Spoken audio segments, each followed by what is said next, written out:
Hello everyone, শুভ সপ্তমী তোমাদেরকে। আশা করি তোমরা সকলেই ভালো আছো। আজকে তোমাদের সাথে শেয়ার করছি আমার এই শাড়ি পরার ফুল টিউটোরিয়াল। তো শাড়ি তো তোমরা দেখলেই পরলাম। তোমরা যদি এটার ফুল টিউটোরিয়াল চাও তাহলে আমাকে একটু কমেন্ট করো, আমি ফুল টিউটোরিয়াল দিয়ে দেবো। তো তারপরে এখানে আমি মেকআপ স্টার্ট করলাম, যেমন আমাদের প্রসিডিওর সিটিএম, তো সেরকমভাবেই আমরা স্টার্ট করলাম। ক্লিনিং, টোনিং, ময়শ্চারাইজিং, তারপর অ্যাপ্লাই প্রাইমার, তারপরে আমাদের যে সমস্ত এরিয়ায় প্রচণ্ড ডার্ক সার্কেল বা ডার্ক প্যাচেস রয়েছে সেগুলোকে কারেক্টিং, কালার কারেকশন যেটাকে আমরা বলে থাকি। তারপরে আমরা এটাকে ভালো করে ব্লেন্ড করব। আমি এখানে ইউজ করেছি বেলি ব্রাশ, 20টা সেটের যে ব্রাশটা প্রাইস পড়েছে 1100 টাকা অ্যাপ্রক্স। তোমরা এটা যদি স্প্ল্যানেটের হক মার্কেট থেকে নাও তাহলে মেবি এটার দাম 1000-এ চলে আসবে। যেহেতু এগুলো শেয়ার বাজারের ব্যাপার, দাম কিন্তু ওঠানামা করে, তো সেক্ষেত্রে বেশিও হতে পারে, কমও হতে পারে। তারপরে আমি আজকেও ম্যাকাডেমিয়ার কনসিলার প্যালেট থেকে আমার বেস করব। বেসটাকে ভালো করে আমি দেখতে পারলে আগে হাত দিয়ে ব্লেন্ড করলাম। হাতের থেকে ভালো ব্রাশ বা ব্লেন্ডার কিচ্ছু হয় না, তাই মুখে অ্যাপ্লাই করার আগে ভালো করে ওটাকে ঘষে রাব করে ব্লেন্ড করবে। তারপর তোমরা ওটাকে মুখে অ্যাপ্লাই করবে, তাহলে কিন্তু ওটা খুব ভালোভাবে ব্লেন্ড হবে এবং তোমার স্কিনের সাথেও খুব ভালোভাবে বসবে। ব্রাশ দিয়ে ব্লেন্ড করার পরে আমি এখানে একটুখানি ব্লেন্ডার ইউজ করলাম। তো তারপরে আমি এখানে কন্ট্যুরিং করছি, ক্রিম কন্ট্যুর করব আজকে। তবে তোমরা যদি বাইরে ঘুরতে যাও আর এসি যদি না থাকি বলবো পাউডার কন্ট্যুর ইউজ করো। তো এখানে কন্ট্যুরিং করে আমার নাক গাল সব কেটে ছোট করে দিলাম, যেটাকে পাতি বাংলা ভাষায় বলে। তারপরে ব্লেন্ডার দিয়ে ভালো করে এটাকে ব্লেন্ড করলাম। Blend very important. তারপরে আমরা একটু হাইলাইটিং পোর্শনে লাইট কনসিলার দিয়ে হাইলাইটিং এরিয়াগুলোকে হাইলাইট করছি, যাতে ওই জায়গাগুলোকে একটু ফর্সা ফর্সা লাগে। ব্লেন্ড কিন্তু তোমাদেরকে মাস্ট খুব ভালো করে করতে হবে। ব্লেন্ড যদি না করতে পারো তাহলে কিন্তু ভালো লাগবে না মেকআপ। তো ব্লেন্ড ভালো করে করবে। তারপরে ব্লেন্ড করা হয়ে গেলে তোমরা অ্যাপ্লাই করবে পাউডার দিয়ে ওটাকে সেট করতে হবে। আমি এখানে ফরএভার 52-এর ব্যানানা পাউডার ইউজ করছি। ব্যানানা পাউডার ইউজটাকে তোমরা ভালো করে করবে যাতে মুখে কোনো পার্টিকেলস না থাকে। তো তারপরে এখানে দেখতে পাচ্ছ আমি এখানে ওটাকে ডাস্ট আউট করলাম। এবার স্টার্ট করব আই মেকআপ। আমার আইব্রো করতে হয় না, তোমরা তো জানোই। তো আমি জাস্ট এটাকে একটুখানি নর্মাল আঁচড়ে নিলাম। তো আঁচড়েও না নিলেও হয়, আমার আইব্রো প্রপার সেট থাকে না, কালি ঘষতে হয় না, কিচ্ছু করতে হয় না। আমার আইব্রো একদম পুরোপুরি ভগবানের দানে সুন্দর, একদম এটা বলতেই হবে। তো তারপরে আমি যে ওপর পোর্শনটা রয়েছে আপার পোর্শন, সেখানে লাইট কনসিলার দিয়ে ওটাকে সেট করলাম পাউডার দিয়ে। তারপরে এবার আইশ্যাডো অ্যাপ্লাই করছি। আজকে করব পিঙ্কিশ একটা আইশ্যাডো, সফট পিঙ্কের মধ্যে। প্রথমে একটা লাইট কালার যেটা আমার স্কিনের টোনের সাথে মিক্স অ্যান্ড ম্যাচ করে, লাইট পিঙ্ক কালার, তার থেকে একটু ডার্ক, তারপরে পার্পল অ্যান্ড পিঙ্ক কালার মিশিয়ে আউটার কর্নার অ্যান্ড ইনার কর্নারটাকে ভালো করে ব্লেন্ড করে মাঝখানে আমি একটা সফট শিমার অ্যাপ্লাই করেছি।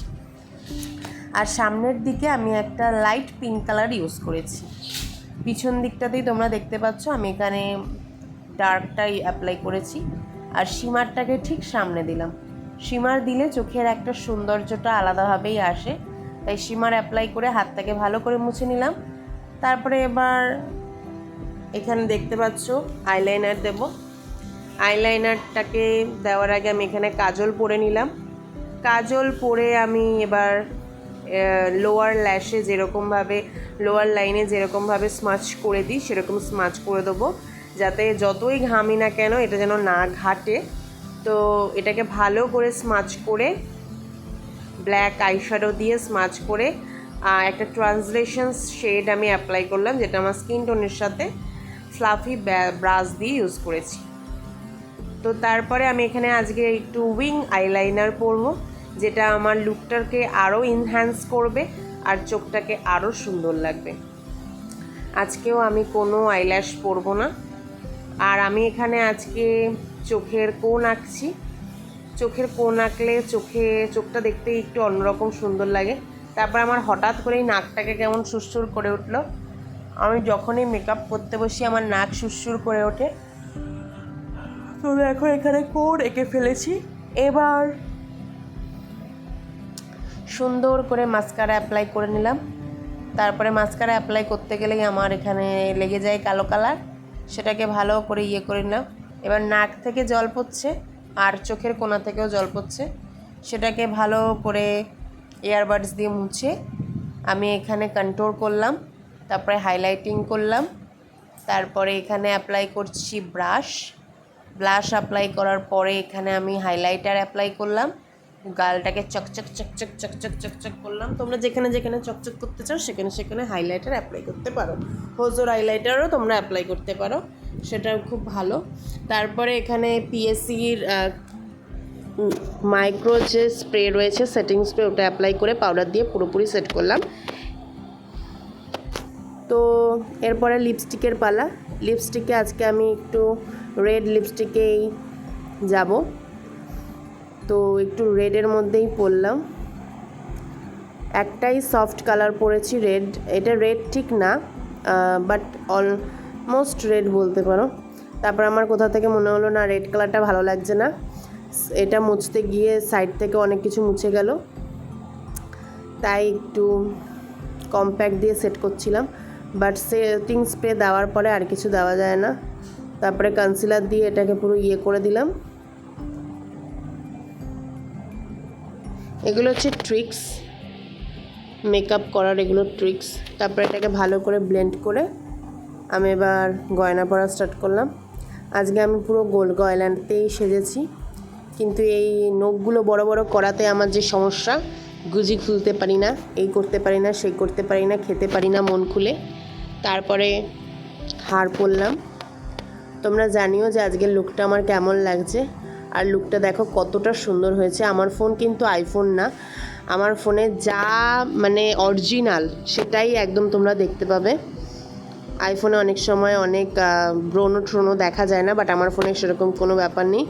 সমস্তটা যদি কেকিও লাগে সেটাও যেমন তোমরা দেখতে পাবে, যদি সুন্দর লাগে সেটাও দেখতে পাবে। তোমরা অতি অবশ্যই জানিও আজকের লুকটা তোমাদের কেমন লাগলো। তারপরে হাতটা ফাঁকা লাগছিলো তাই একটু চুড়ি পরে ঢং করে নিলাম। আর চুড়িটার কালারটাও দেখো মানে ম্যাচিং হয়ে গেছে। তোমরা যারা যারা এখনও অবধি আমার চ্যানেলটাকে সাবস্ক্রাইব করোনি তারা জলদি আমার চ্যানেলটাকে সাবস্ক্রাইব করে নাও। আর এখানে আমি একটুখানি রং ঢং করছিলাম, যেহেতু এটা মায়ের শাড়ি। এই শাড়িটার যদি কেউ লিঙ্ক চাও তাহলে আমি দিতে পারবো না, কারণ শাড়িটা হচ্ছে আমাদের কালীমাথা বস্ত্রালয় থেকে নেওয়া, মধ্যম গ্রামের একটা ব্রাঞ্চ। এখানে দুটো ব্রাঞ্চ রয়েছে, একটা মেন আর একটা ওমেন। তো আমরা লেডিস ব্রাঞ্চটার থেকে এই শাড়িটা নিয়েছি, এবং মেনদের মধ্যে থেকে তোমরা ছেলেদের সমস্ত যাবতীয় জিনিস পেয়ে যাবে। আর লেডিসেও তোমরা নিচের কাউন্টারে জেন্টসদের কিছু জিনিস পাবে, আর পুরোপুরি ওটা লেডিস কাউন্টার, ওপর পোর্শন সমস্তটাই।